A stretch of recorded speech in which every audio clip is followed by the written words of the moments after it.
Welcome to Magic Arcanum. I'm Ryan Gomez. Behind the scenes is Nicole Burdick, and we're so glad you're here because it's story time. Our visit to Kamigawa this time around is packed with stories. There's the main thread, which I already covered, an origin story for the new planeswalker Kaito, and a series of side stories that give us a closer look at some of Neon Dynasty's legendary characters. Today, it's those side stories we'll be covering because I personally think knowing the story behind the cards makes for more engaging gameplay. And that's why I'm thrilled to tell you this video is sponsored by another game you lore mages might also enjoy.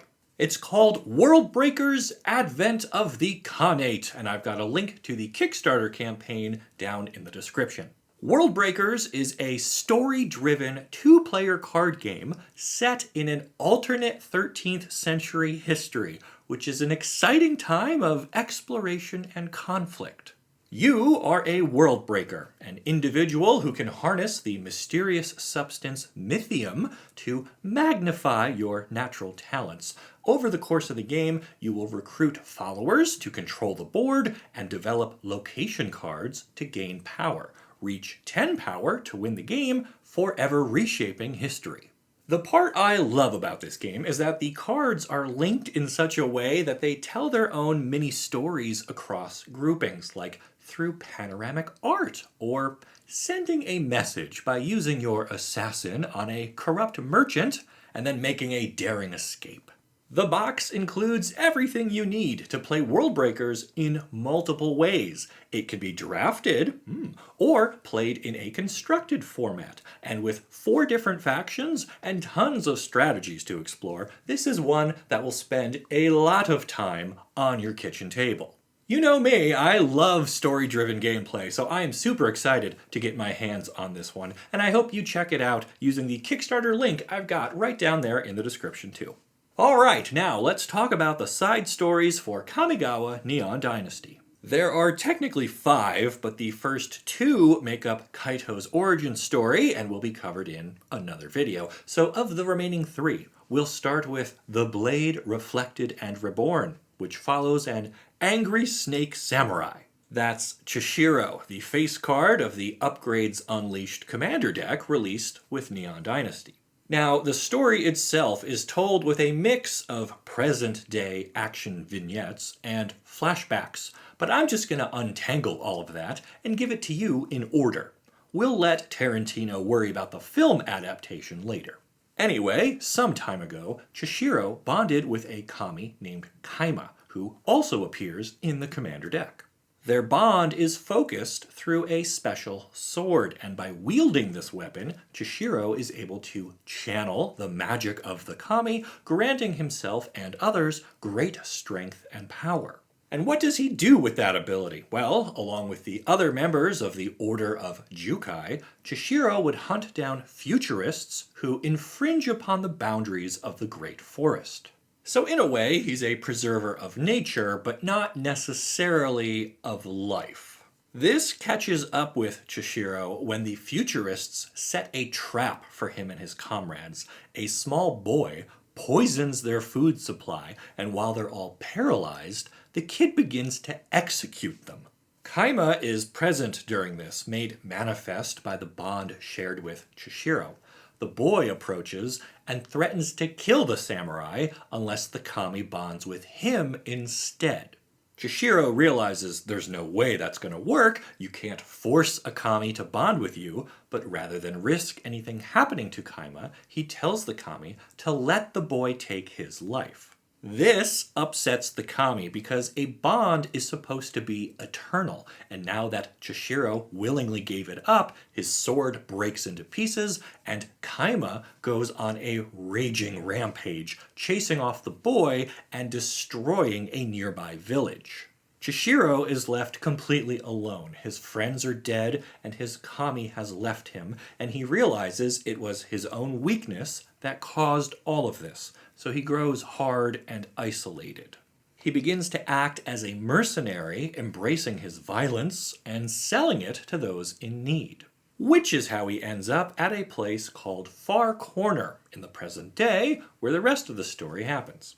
A local gang of reckoners have been harassing the place, and Chishiro is hired to fight them off. He trains the townfolk in basic combat and even sets up a small trap, placing disruptor bombs that will disable the advanced technology and weapons carried by this gang and force them to fight on a leveled battlefield. Well, it turns out the leader of this gang is a toad rider named Tatsunari, who is familiar to Chishiro because he was the boy who killed his friends and fractured his bond with Kaima all those years ago. Motivated by his desire for revenge, Chishiro attacks Tatsunari. You could say Chishiro never forgot what that kid did. It was totally not okay. Alright, that's a tadpole much. I'll stop. The two battle, with Tatsunari getting the upper hand and stabbing Chishiro with a reforged version of his original sword stolen that fateful night long ago. Help arrives from the small shrine located at the edge of Far Corner. Roots begin to burst forth out of the shrine and the surrounding ground, spearing the invading Reckoner gang members. And they heal Chishiro, but Tatsunari manages to escape before their battle can resume. That's fine because the samurai has a new problem. Standing among the twisting roots and vines, he sees Kaima, and he realizes the kami isn't saving the village, he's gonna destroy it. So Chishiro steps forward and speaks with his old bondmate, even offering up his own life if it will save the innocent people of Far Corner. Kaima explains how he's been angry at Chishiro and how he felt betrayed. He wonders if the samurai always hated him or maybe felt unworthy of their shared bond. Chishiro, in turn, explains that was never the case. He only broke the bond in the hopes of saving the kami, not realizing that without a mortal companion, the spirit would become wild and destructive. They conclude that they would be better off together, even if it means learning how to trust one another all over again. And so, Chishiro picks up the remains of his shattered blade, which glows with magic once more. So we're left with a story of sacrifice and betrayal and self-discovery and redemption. It doesn't connect to the larger events of Neon Dynasty, but it does give us a closer look at the bonds that can form between mortals and kami. It also had my favorite line out of all the short stories. When Chishiro encounters Tatsunari in Far Corner, he says, "You should throw down your sword." Tatsunari asks, "Why?" And Chishiro says, "So I can kill you with it." Good stuff, good stuff. Our second story is the Epoch Engine, and while it is told in a more linear fashion, it does manage to have some surprises along the way. Things start off with a futurist named Katsumasa introducing his latest secret project to his student protege, Kotori. It's a new type of mech, and he wants her to be the test pilot. She climbs aboard and is amazed at how responsive everything is. The machine moves with a grace and power unlike anything she's felt before, and at times it even seems to defy reality, jumping so high it's like the roof of the test chamber vanished, for example. Kotori practices with the new mech for a while, even as a friend of hers warns that Katsumasa is up to something and probably shouldn't be trusted. Eventually, Kotori gets a chance to test out the mech in the real world. Katsumasa gives her a mission.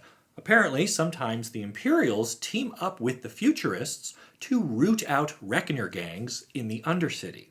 So she heads out along with an Imperial samurai and a few other Futurist agents called Veil Shapers. They reach their target destination, a building surprisingly close to the Boseiju tree. Kotori smashes a hole in the roof and the team drops in, only to find it's not occupied by Reckoners, but by Naturalists, members of the Order of Jukai.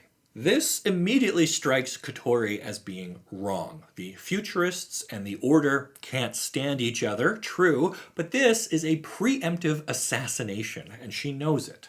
The monks in the building attempt to defend themselves against the intruders. One is even bonded to a kami and uses it to attack Kotori in her mech, but it is the shouting that actually gets to her.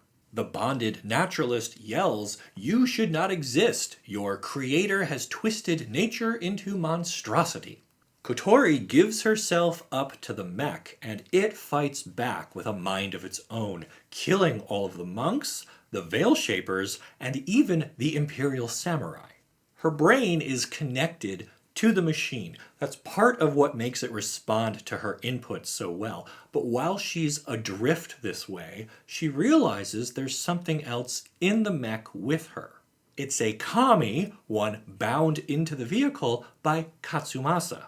She sees it in her mind's eye as a sort of dark aura with a body built on many wordless and uneasy things. This fills Kotori with horror and sadness, but also understanding.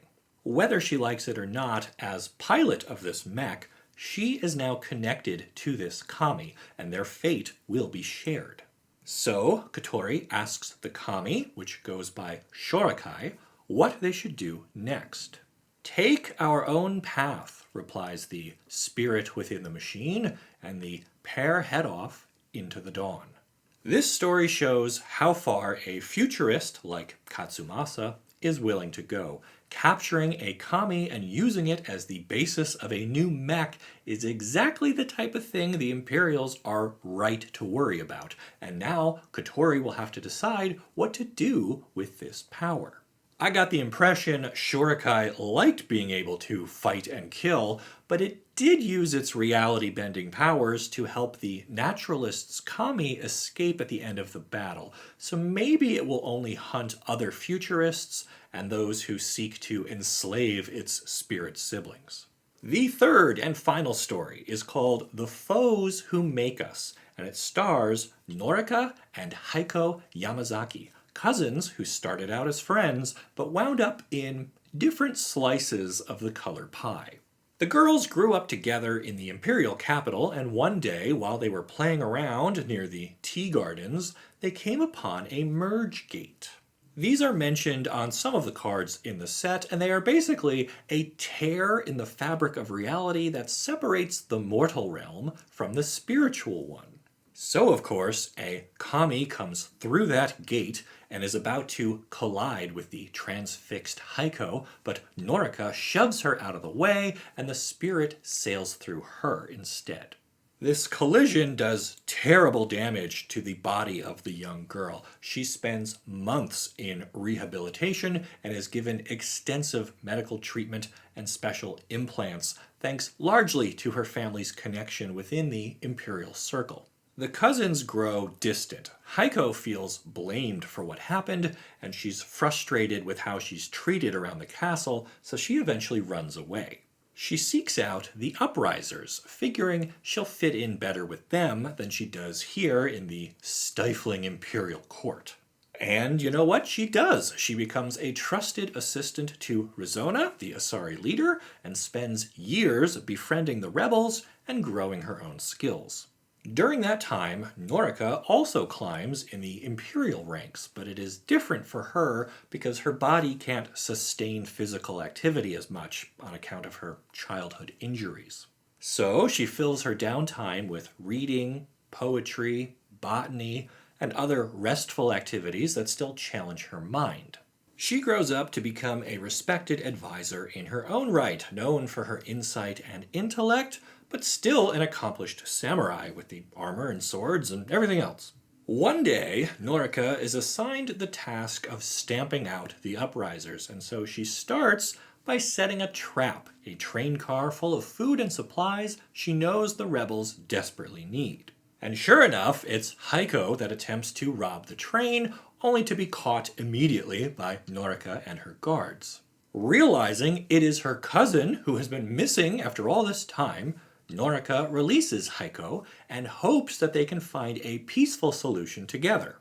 Heiko isn't sure if she can trust her cousin. At this point, she's pretty solidly on Team Rebel, and she assumes that her former childhood friend has been so indoctrinated by the Imperials that there's no point trying to negotiate with her. But of course, the girls are able to use their shared history to take some small steps towards peace together. Norika pledges to try and convince the Imperial leadership to relax some of the restrictions around the rebels and maybe not tax their farmers so much. Stuff like that. Heiko asks how she can trust her cousin to keep this pledge, and Norika explains she has a pretty good idea of what loss feels like. First, from spending months in recovery from the Kami incident, and then from her best friend running off, and that's not something she wants to make anyone else have to experience. So they part ways, with Norika going back to her outpost to convince the Imperials to ease up a bit, and Heiko returning to her adoptive family among the rebels to convince them that maybe the Imperials aren't all bad. This one helped flesh out the conflict between the Imperials and the rebels, and that was one of my major complaints with the main story for Neon Dynasty. It felt like the Asari were just there to give the Imperials somebody to fight with in the final chapter.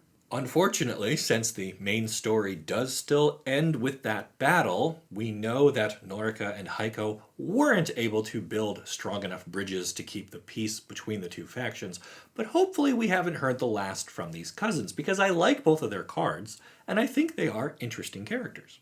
And that's it. That's what happens in the side stories for Kamigawa Neon Dynasty. I thought all three were pretty darn good. They definitely brought different areas of the plane to life in ways that the main story simply did not have time for. So I hope we continue to get side stories of this quality with all future set releases. Thanks again to World Breakers Advent of the Khanate for sponsoring this episode. Remember to check them out using the Kickstarter link down below, and then make sure you like this video and subscribe to the channel so you don't miss the great stories you'll only find here on Magic Arcanum. We'll see ya.